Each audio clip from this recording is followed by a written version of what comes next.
Is it time? Good morning, everybody. This is Christiana and Amber live at the Loma Yarn Shop. It's our last crochet month video. I can't believe that this month is already over. Gone. We're moving on to April now. So, Amber, I forgot something. Do you want to talk about some of your pieces? Well, I'll put me on the spot. Okay, no problem. I'll be right back. I think we're supposed to be doing a Q&A session. We are doing a Q&A session. So anyone who joins us live, just go ahead and pop your questions into the comments, and we will eventually see them. There's a little bit of a delay. Just a technical. But we're here to answer your questions about crochet. I see, I don't know if those are real. Vivian and Nancy watching. Hello. And yeah, so we're also going to do some drawings for 3 prizes for our truck show. We're doing that now? We're going to do that kind of interspersed between questions. Oh, I didn't realize. That's exciting. That's what I forgot. Okay. Hey, Nancy. Hi. So just to kind of get us started, what did I do with my notebook? I'm really organized. Yes, she really is. I was distracting her. I did bring a few things to show off today because, I don't know, I feel like crochet gets a bad rap. I agree. Like it's the ugly little sister of knitting. or the old granny of knitting, you know. We tend to, well, not we, but people tend to associate crochet just with the more old-fashioned granny squares and doilies, which there's nothing wrong with them, but it's so much more than what we think about. Yes, and you know, doilies can actually be pretty fun because people have just really taken off with crochet patterns, and their designs are way better than probably what your grandmother grew up with. So I brought some examples of doilies, and I know this is totally the wrong season, but you guys will hopefully get inspired anyway. So this is a doily, and it's called the Boo Doily, and you know, you work it with some traditional thread and one of your smaller crochet hooks. Is that from the center out? It is from the center out, yes, absolutely. And, you know, you don't think of this when you think of doily. Well, but, I do, but... Yes, but a lot of people don't. And this is just such a fun way to celebrate different holidays. You know, you can get really some amazing patterns out there. I did do this. There's a pumpkin one too for those of you who like orange, or jack-o'-lantern. Larger size, is a little floppier, so you know you don't have to use the stiff thread. You can use a nice fine weight, fingering weight. That's right. So, and then people are doing them in different colors. Yeah. You don't have to stick to your plain old white, which gets dirty fast. White, cream. Yeah. Who else? That's got my some mom. people. Oh, hi, Dara. Yeah. Dara. Dara. Hi, Dara. And then the other doily, I guess this counts as a doily, but again, I love this pattern. This was a crochet along by the designer. And you guys, it's also Halloween themed, but oh my gosh. So I'll stand up a little bit to hold this up. This is a Dia de los Muertos doily. So far, these patterns are both on Ravelry. I think the Boo one, the Boo doily was free. Yeah, I think. Yes. This one originally was free as well. This designer, I don't think it's a charged pattern. Do you recall the name of the pattern? It was the Dia de los Muertos. Okay. Crochet along. So, you know, that's the beauty too. I'm going to hold this a little closer. I know there's lighting issues, but look at the texture in the center there, guys. You're right. It's hard to get hard to get my bearings. Look at the texture there. And this one does have some, what is that, embroidery that I did on the skulls. So that part is a little bit up to your own decision and design. And the embroidery for me was the hardest part because I had to make it up and everything else was in the pattern. So, you know, get traditional doilies out of your mind. Crochet is fun and textured and you know, it probably looks really intricate, but I know for me it feels super easy. One of the funniest stories I have about crocheting is I did 4-H elementary through high school, and I made an Afghan one time, or blanket, I guess is the more appropriate term for it. And I brought it to the judge, and the judge said, "So how many new stitches did you learn?" And I said, "I didn't learn any new stitches." And she said, "Well, you've got a shell here and a zigzag here." And I'm like, "But that's just 5 doubles in one space." So I had no idea. It's still double crochet. Yeah, it's just double crochet. So I had no idea that these, when I was, you know, first learning, I had no idea that these stitches were new stitches. They're just based off of the stitches I already knew. Yes. Yeah. So I learned something that day. Yes, right?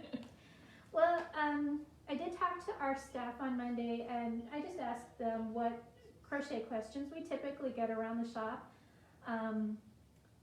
Sometimes, unfortunately, the crocheters are not here, so the knitters send me the questions. That's okay. So I kind of wanted to start out with this question because I think it's a fantastic question. So Cheryl asked me, why should knitters learn to crochet?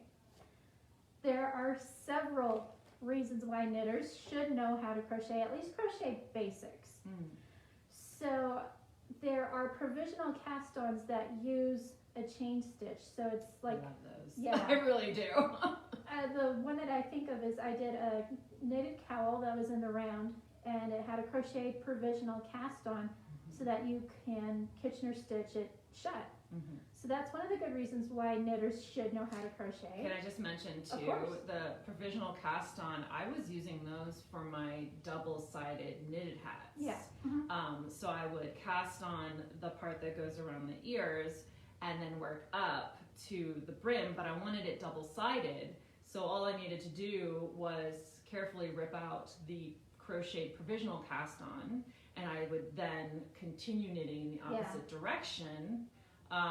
So that was, you know, crocheting the cast on was, I love it. I love how that works out. It's easier to pick up the stitches. It really is. Crochet provisional Well, cast you on. take off one little crochet and you stick your needle. Yeah, you get your needle in there and you're good. So that's a good reason to know how to crochet. In fact, my mom and I used to watch Elizabeth Zimmerman DVDs together, and one of I know, we're so adorable. That's so cute, Mom.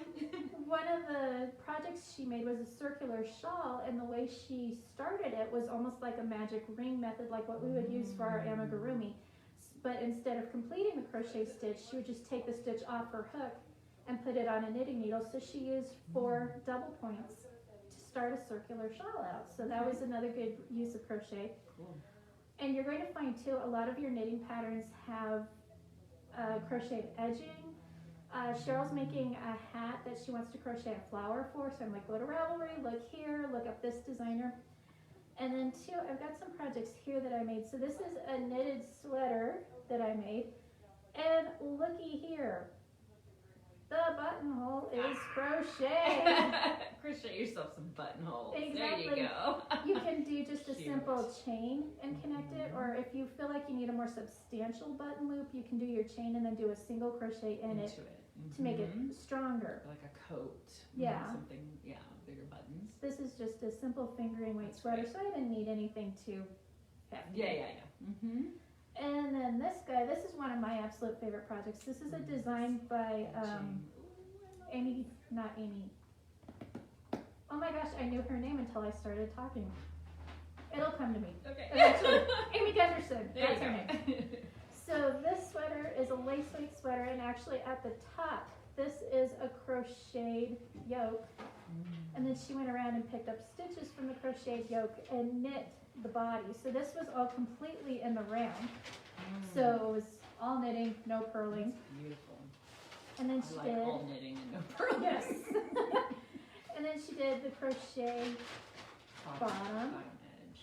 And then just, and this is where I kind of changed the pattern up a little bit. She did just a little single crochet and then round of double crochet around the arms. So this is a great combination of knitting and crocheting, and I'm not used to the camera being turned I'm around. sorry. I did that. I'm sorry. A lot of knitted projects too have like a crochet border around the edge, and it's nothing horribly complicated. But of course, if you catch the bug and then you want to learn something that's horribly complicated, that's a great way to get started.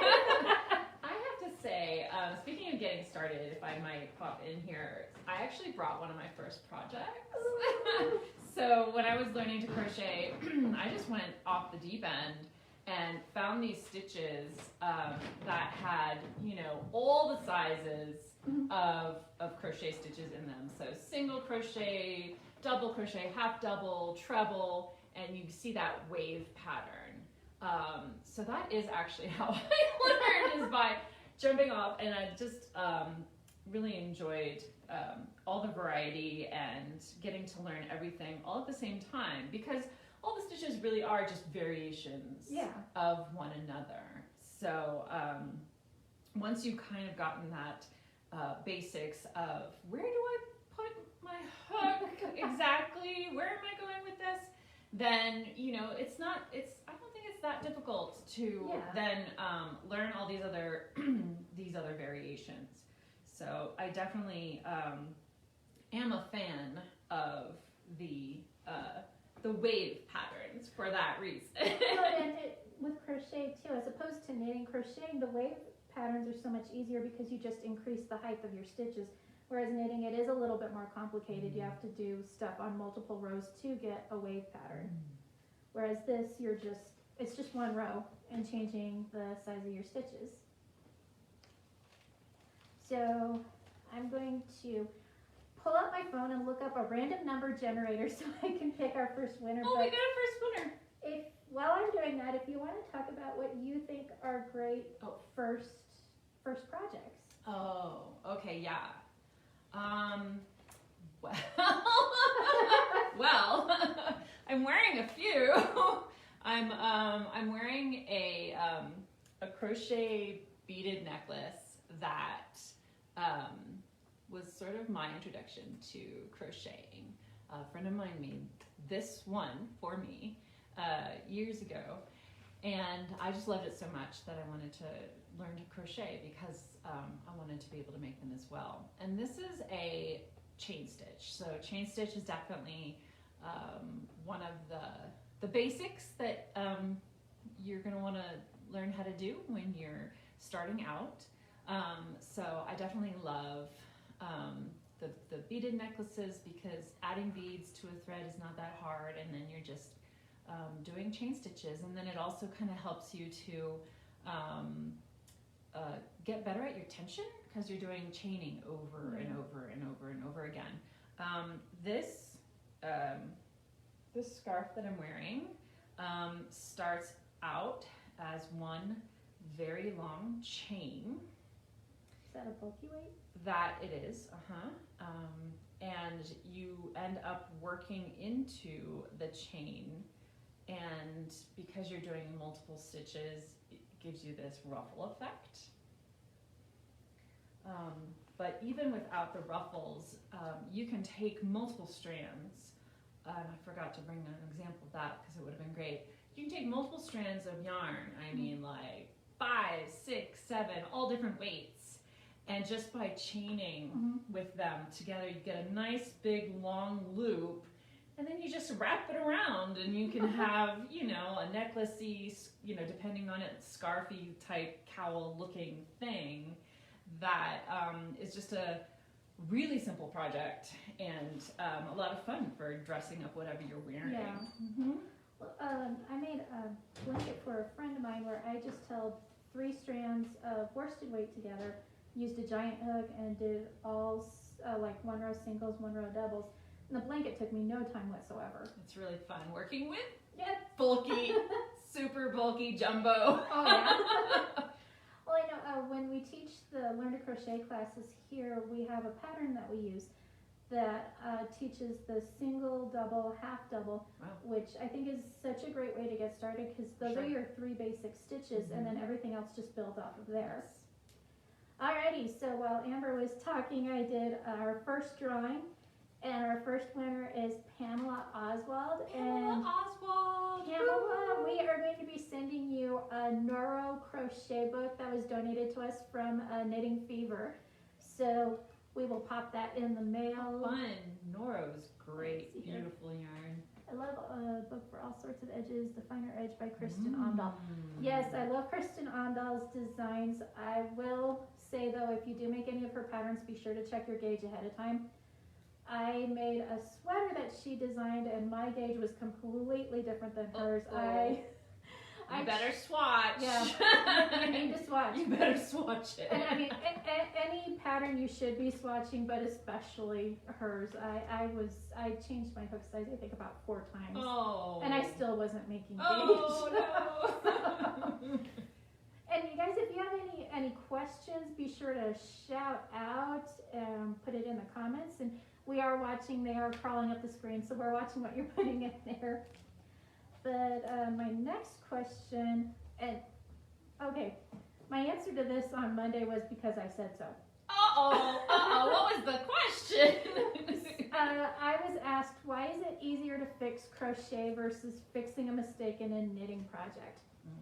Well, crochet, when you rip it out, you're only ripping out a stitch at a time, whereas knitting, you've got all your stitches on your needle. So the chances of you dropping, quote unquote, dropping a stitch in crochet is basically next to none, whereas when you're fixing something in knitting, you could drop a stitch and it can go all the way down to the beginning. So I find because it's just taking out one stitch at a time, that it's easier to fix than knitting.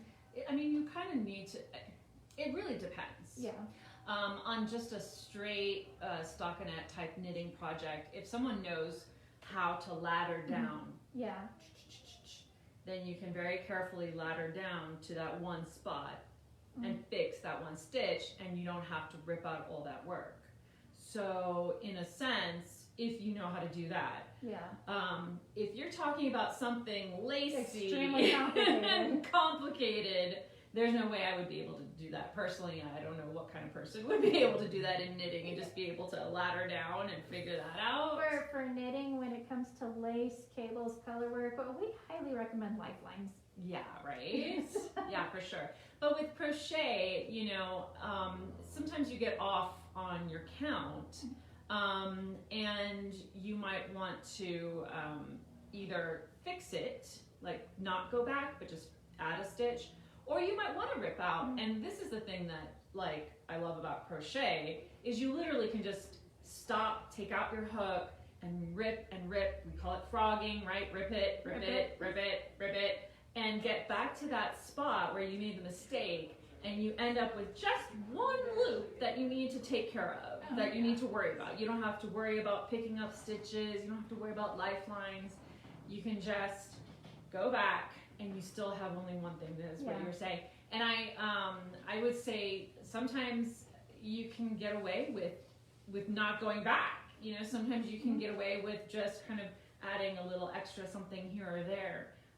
So that's definitely something that I appreciate about crocheting. One of the things I like too is if I've made a mistake earlier on in the row that I'm working on, I can take my crochet hook and just stab it back into the stitch where I messed up, pull it out, and then my hook stops the yarn from unraveling any further. Right.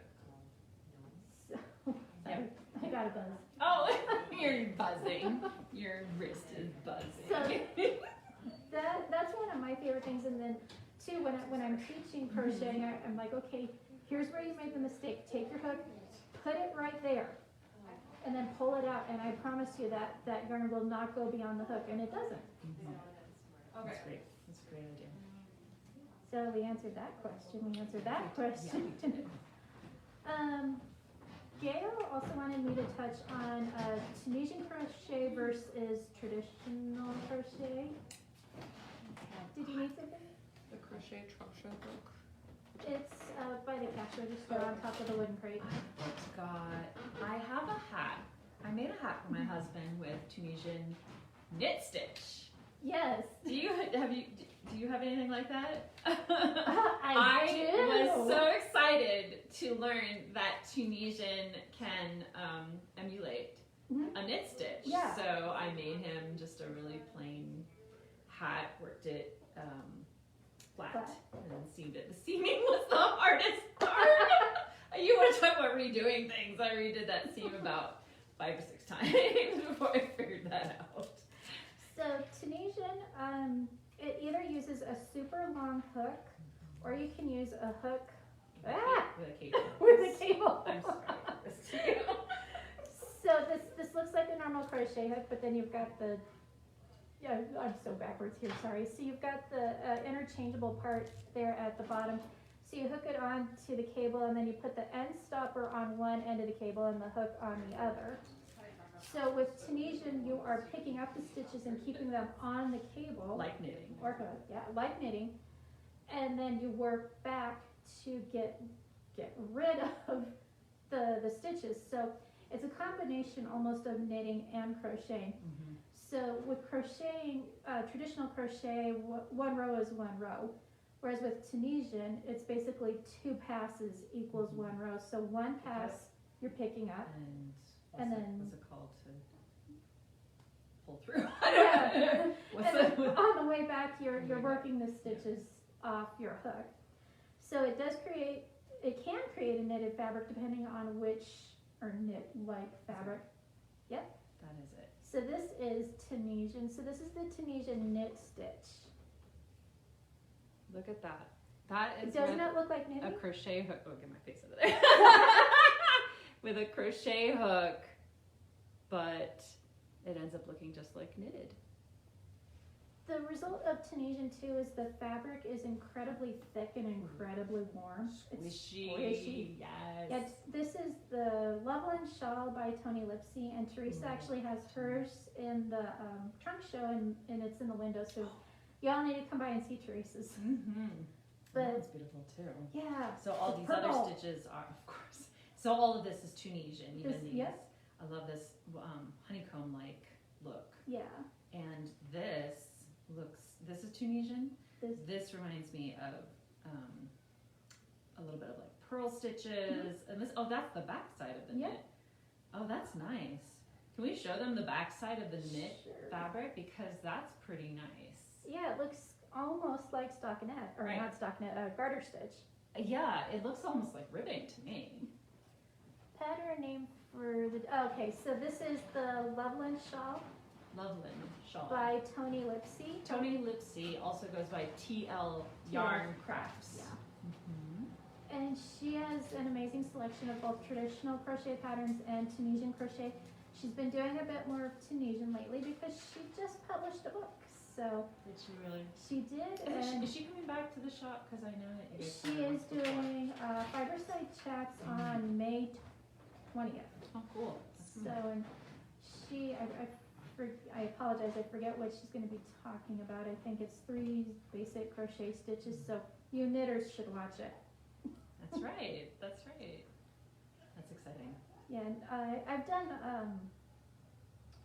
3 or 4. I've made 4 of Tony's projects, and her patterns are very well written. They're tested, they're tacked, and they're yes. I love edited. Well, because I don't know if you've had this problem, but it seems like some patterns I come across, I don't think they've tested them. Yes, I have that And problem. I'm finding mistakes left and right. Yes. So this is why when you get a pattern off of Ravelry and you notice something, please make a comment, because other people are using that information for their I totally projects. do that. I'd like Yeah. to put my projects up on Ravelry and add the comments, but because I also love it when other people add their comments, because it's It's helpful. it's super helpful, and the designers themselves don't necessarily have the time to keep track of all that stuff. I wish they could. But Yeah. Well, and a comment on Ravelry sometimes will lead to a pattern correction. That's right. For future That's right. information. What else? What else? What else? Let me grab my notebook and see what else I have.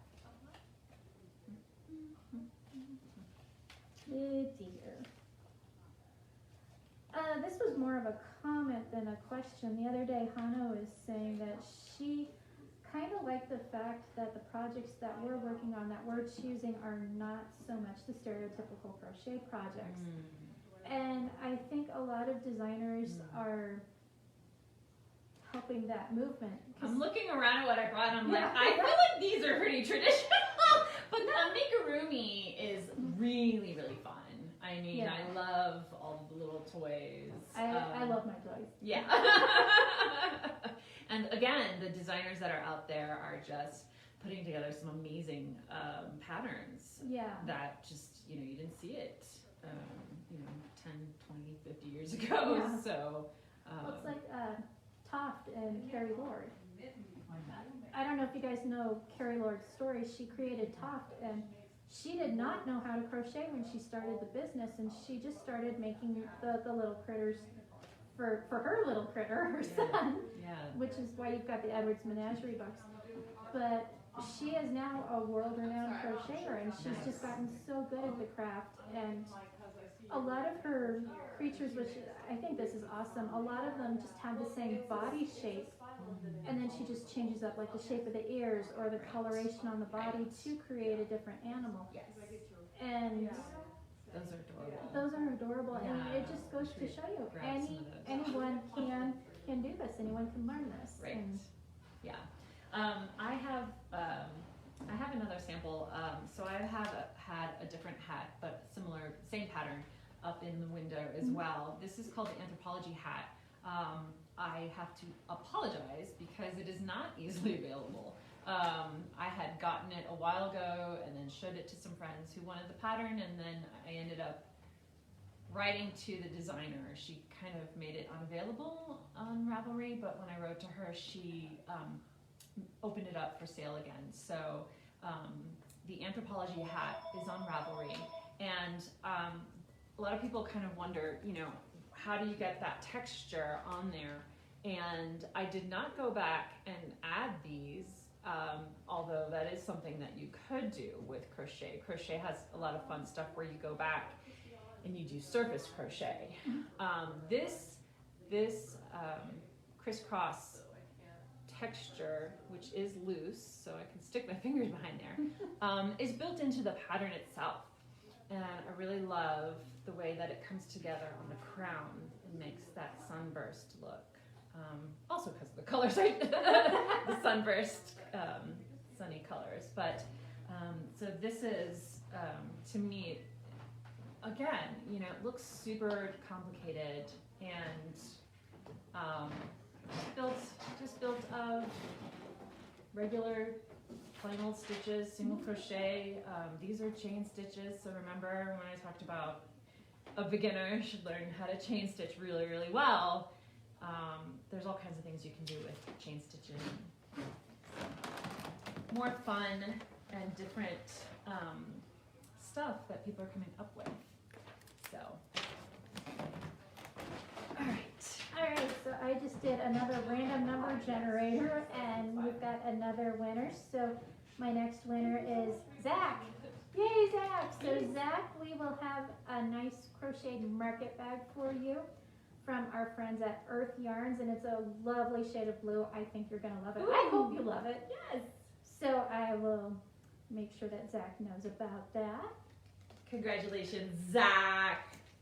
I didn't get to, what part did he bring in? Do you remember what he brought in?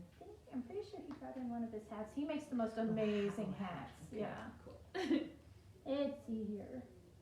Do you have any recommended baby projects? Baby projects. Well, as a matter of fact, the Loma Crochet Guild, back in, this seems so long ago, back in 2019, the Crochet Guild of America issued a chapter challenge for preemie blankets. Oh, nice. Yes. So as a guild, we came together and, I forget, I feel like it was almost 100 preemie blankets that we were able to donate to Longmont United in their NICU department. People go back and forth on what they recommend for babies, specifically with blankets. sometimes they talk about, you know, having it be lacy and open so that if the baby gets the blanket over their face, they can still breathe. But then I remember that, right, so I believe that the NICU department was who told us to be careful with not making it lacy because the really, really small babies have those teeny tiny fingers and you don't want their fingers to kind of get stuck inside the blanket. So there are lots of nice dense stitches in crochet. One of my favorites, I think it's called the lemon peel. So it's single crochet followed by a double crochet. And you just repeat that, and then when you come back the other direction, on top of every double from the row before, you do the single, and on top of every single crochet on the row before, you do the double. And I feel like we did a lot of those style blankets. So lemon peel, if you want to look up a lemon peel blanket.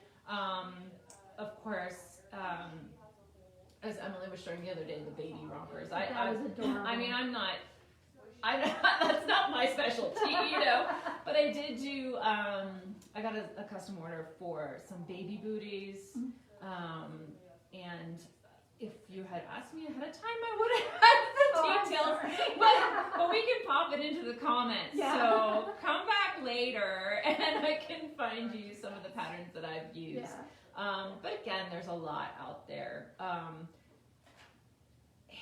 To be honest, specifically talking about preemie babies, I think that, I want to say this, the hospital said that they prefer knitted hats for the preemie babies because crochet hats can be thicker. And a little warm, Yeah. So I think that could be remedied by a thinner yarn and a different kind of stitch maybe that could still work for crochet. But it is something to think about. You know, you might not necessarily want a beanie that flips over because that would just add some thickness, and bulk. I mean, I've let's see, baby, loveys. Yeah, loveys. Loveys. For those of you who don't know what a lovey is, it's where it's kind of like a stuffed animal and a blanket combined. Did you bring one? Can you bring it? Oh, yes! We got an example. You can make stuffed toys for babies, but what all of us recommend is embroider the faces on. Embroider the eyes. No buttons, no beads, no safety eyes because they can get lodged in little people's throats. Yes. Because we know with babies it goes right in the middle. Yeah, it's one of those like ages 3+.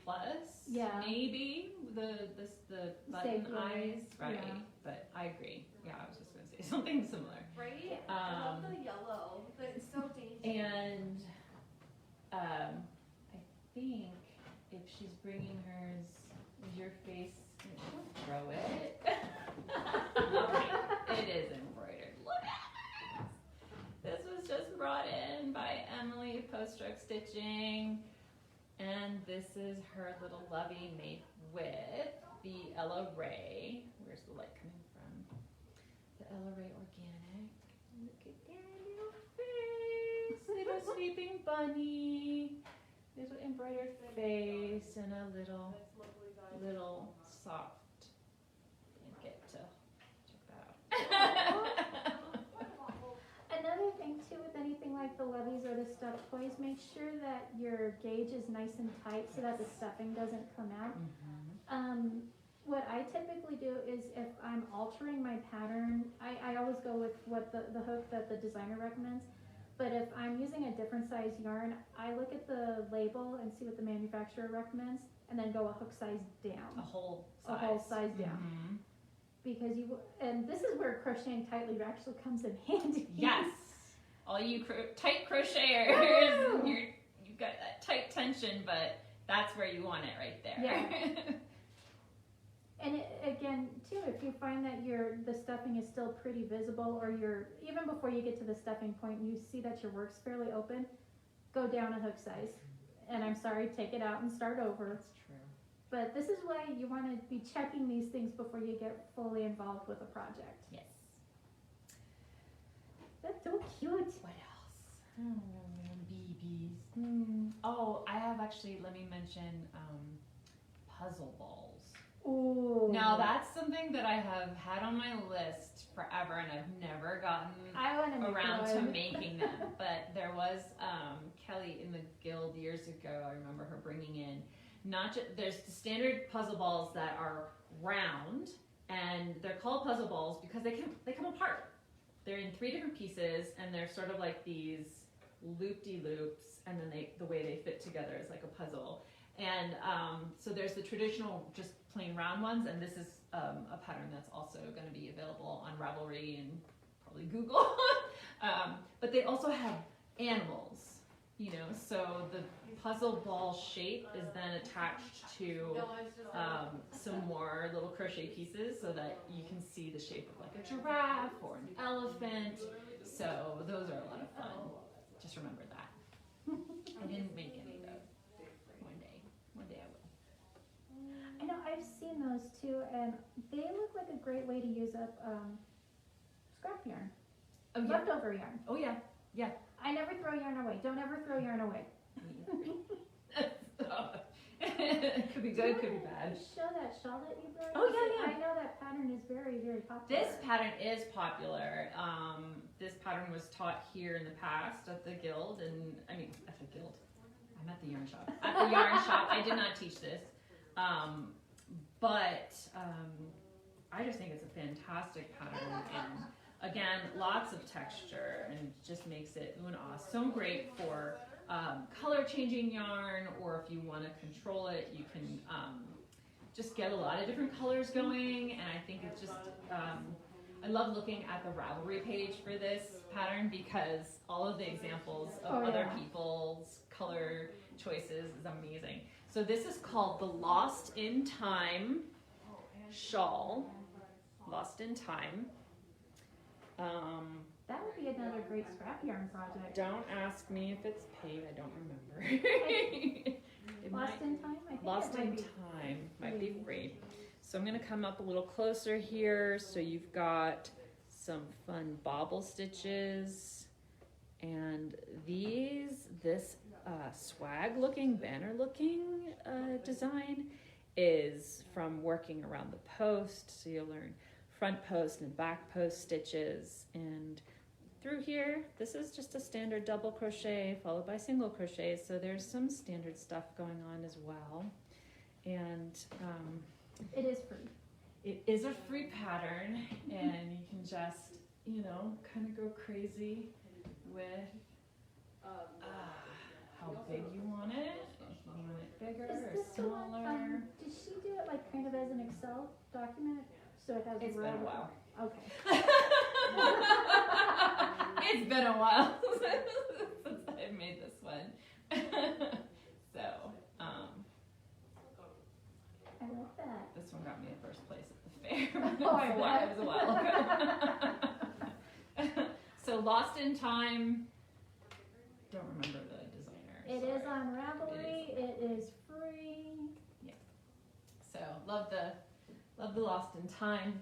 Johanna Lindahl. There we go. It's so nice. The colors on here. Should I talk about this one too? Sure. Okay, so this is a cowl that I made, and I'm really excited about this. This is the baby bean stitch. So I'm trying to remember. So I worked it this way, side to side this way. And so I worked it flat and then seamed it. Somewhere in there is a seam. And I just remember I bought this yarn and I was so excited about how it looked in the skein. Mm-hmm. And then I started to do traditional knitting, and I didn't like the color pooling, and I tried traditional crocheting and I didn't like the color pooling. But this baby bean stitch just, to me, does wonders with these variegated yarns that you're not sure about the color pooling. And so, unfortunately, I can't say that I have a specific pattern that I followed, but there's lots of Stitch dictionaries. dictionaries and websites, and there are, I want to say, the Sprinkles cowl it uses the baby bean stitch. and so I might have been riffing off of that because I had remember making the sprinkles cowl in the past. So this is, but I did choose for myself, you know, I just went back and forth until it felt like the length that I wanted. So that's another good piece of advice too, is I tell everyone patterns are not written in stone. If you want to change it, change it. If this is too short, make it longer. If it's too long, take a few rows away and make it what you want it to be. For sure. Alrighty, so I just drew our last winner. Okay. And you'd think I'd remember. You just did it. So our last winner is Cammie. And Cammie actually made our wonderful crochet banner that's hanging in the front window right now. And Cammie, Love that banner. you are going to be getting a Noro crochet jacket. I know, it's fun. A whole And jacket? A whole jacket. And that is from our friends again at Knitting Fever, who were very, very generous. And Very. we have some great yarn companies that donated some stuff. We've got Earth Yarns, Barocco, Universal, Knitting Fever, and these guys are just awesome. They're so wonderful. That's really cool. So how about we close our live with you providing people with information about the Crochet Guild? I have one more thing. Okay. And then I will. Okay. I'm really excited to show off this final project.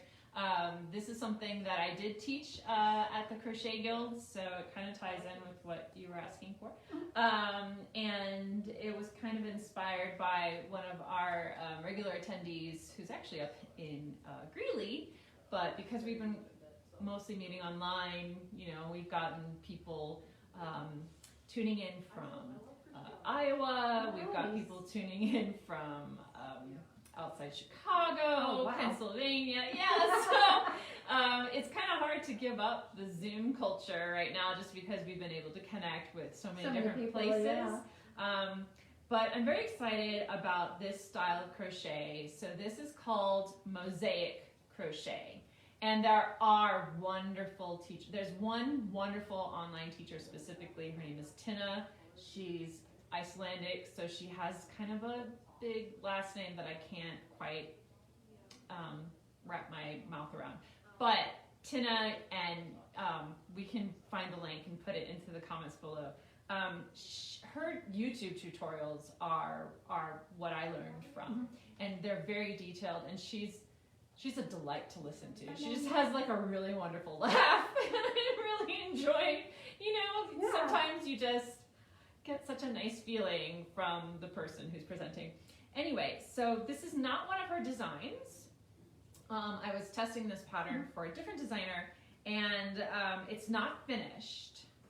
Sorry, but I basically just need to put the border on, and so I'll actually be able to use that to show you some of the interesting parts about mosaic crochet. So here is what it looks like. Kind of hold that up. So this is a pattern called Lavender and Lace. I deviated from the original pattern's color choices to match some linens that I had gotten from France a long time ago, because lavender always makes me think of France. And let me turn it to the back so that you can see the back. So you'll notice that there is all of this fringe on the two sides. And that is because mosaic crochet is worked one row at a time with one color at a time, traditionally. And so you attach over here with your single crochet, and you can see the last one I did was green here at the top, and you just go through and you do just green. And when you get to the other end and you do a final single crochet at the other end, you cut your yarn and you pull it through, and so you have all of this fringe. And this design, even though it looks like, whoa, like super complicated, it is literally single crochet and double crochet. And that's it. Single crochet and double crochet, but you're working either through the back loop or the double crochets are worked through the front loop 2 rows down. Nice. Yes. So you've again got a little bit of a thicker blanket because of it, because you've got the double crochet going over the single crochet. And there's 2 ways that most mosaic is finished off. One simpler way is if you use longer fringe, if you keep these parts a little bit longer, what some people do is they do this special little twisty thing, and you end up with beautiful twisted fringe. I think personally, I mean, you could do that on something like a blanket, but I like it better on maybe a rug design. But the other really cool thing that I learned from Tina, and I don't know if Tina was the one who came up with this, because if so, she's a genius. They call it a pocket border. So you end up crocheting a flat border both in front of the fringe as well as behind the fringe, and those 2 pieces come together and you seam them at the top. Nice. So you don't have to worry About weaving all those tails. about weaving in all this. I know people are like, what am I going to weave all of that? No, I would not do this to myself. I would not weave in that many ends personally. You could. You really could if you really wanted to. And I think there's actually a way. Someone said in our guild that there's a way to do it without cutting every row. So like Possibly going carry back. off, yeah. Anyway, so yes, I'm running the Loma Community Crochet Guild. We have a presence on Facebook, so we have both a group that's like a closed group and then a page that's a little bit more public. And so if you look up Longmont Crochet on Facebook, you'll find us there. And then we also are on Instagram. So at Longmont Crochet is our Instagram. And we do one main meeting, guild meeting, the first Wednesday of every month. So April's coming up. I believe it's going to be the 6th. I think it's the 6th of April. And it's always, well, right now it's online. So through Zoom, we have a link that we use every month, and it starts at 6 p.m. So, you know, we love Andy and her casual crochet group here. They're during the weekday. So our focus is a little bit more on folks who want to get their crochet on, but at night, after work, you had a long day, come join us and relax, and still from the comfort of your own home for now. Yeah. Great. Well, I didn't see any further No questions. more questions. But Did we cover everything on your list? Pretty I think much? pretty much, Okay. yeah. But of course, you can you can email the shop anytime you want if you have any questions. Most of our staff are knitters. There are only a couple of us that are crocheters, but we have an inter-office system of communicating. So if one of us isn't here, but there is a crochet question, they can get a hold of us. So yeah, info@longmontyarn.com if you have any questions, and we will see you guys next time. And I know. Happy crocheting. Hope you got some inspiration today to either try a new pattern if you're already a crocheter, or pick up a hook if you haven't tried it yet. yeah, and it's the end of National Crochet Month, but for some of us, National Crochet Month is It's all every year. month. All year. It's National Crochet Year. Yeah, Woo! all the time. So thanks so much for joining us, and we will see you guys later, and happy crocheting, everybody. Bye. Bye.